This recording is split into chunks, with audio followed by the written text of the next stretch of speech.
Tumaas na raw ang presyo ng ilang pangunahing mga bilihin sa Sulu at Tawi-Tawi kasunod ng paghihigpit sa border ng Malaysia at Pilipinas. Dahil daw po yan sa pagdukot ng mga hinihinalang Abu Sayyaf sa Malaysian crew ng isang tugboat. Nagbabalik si Chino Gaston.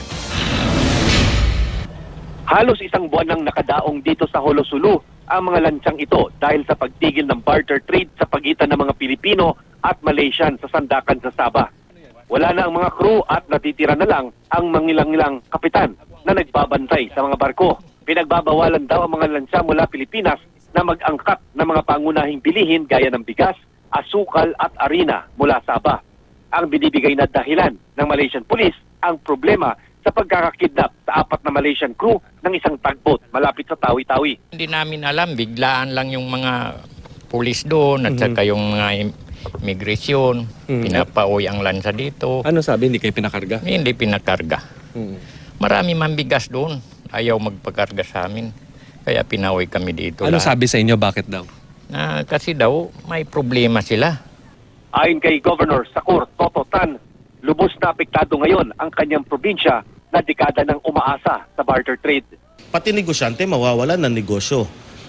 Kung pati negosyante nahihirapan, paano pa yung mga ordinaryong citizen namin dito? So, halos lahat umaasa sa mga goods na nanggagaling Malaysia.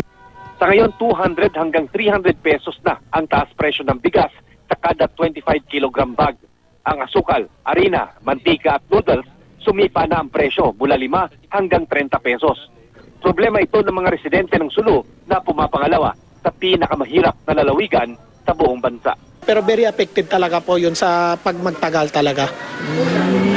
After 2 months, 3 months, magtaas na yan ang presyo kung ganito kasi.